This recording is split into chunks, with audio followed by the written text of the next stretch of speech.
Miarabantsika rehetra ny Cohen Andreas izay mpitsabo amin'ny fomba ara-panahy.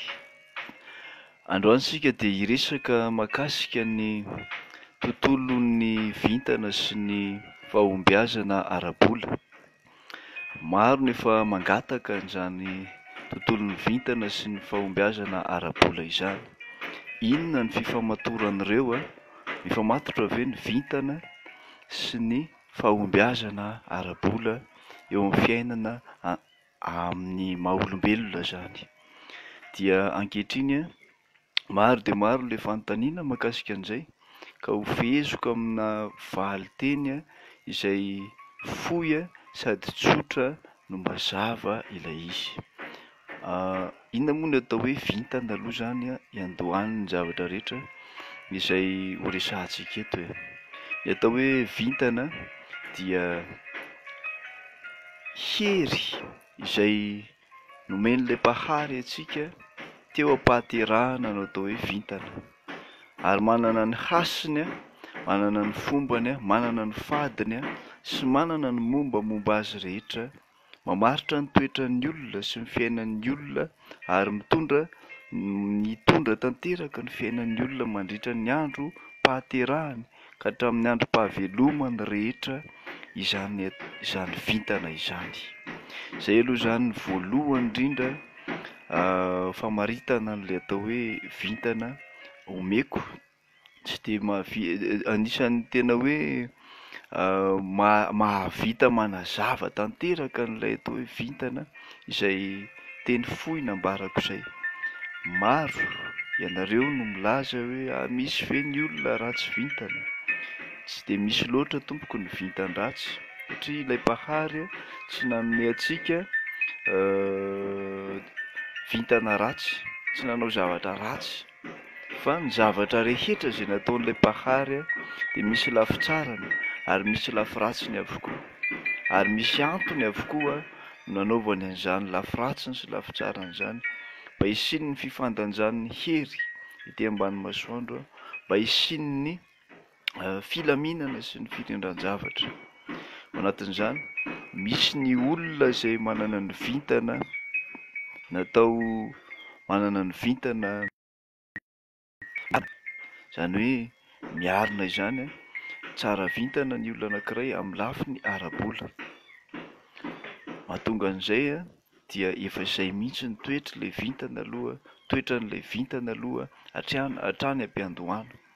Izany hoe tsara vintana izy eo amin'ny fiarikarena, ka n'inon'inona ataony dia mahomby avokoa, ary na dia tsy dia miezaka be ary izy amin'ny asa izay ataony ho fahazoam-bolany dia mahavita miary, mahavita manana izay tahiry ary mahavita mampandroso ny fiainany ao anatin'ny fotoana farany izay aingana indrindra izy.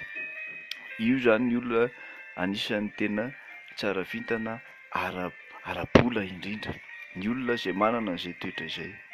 Fa misy kosa ireo olona izay manana ny vintana somary sahiran-kirana vao mahatsangy no ary, sahiran-kirana amin'ny fitadiavana, miezaka mafy vao mahita ny hohanina, miezaka mafy mitady ary tena miasa mafy mihitsy, reraka, izay vao mahazo izay tokony ho azony ao anatin'ny fiainana andavanandro.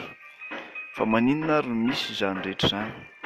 Ny antony dia satria ny vintana dia hery mamaritra ny fiainan'ny olona manomboka amin'ny andro fahaterahany mandra-pahafatany, mandritra ny andro iainany ka mandra-pahafatany, ka misy ny fomba fanarenana izany vintana izany ho an'ireo rehetra izay mahatsapa fa manana vintana miiba, midina, mitsotsorika, dia ilaina tanteraka ny manarina izany.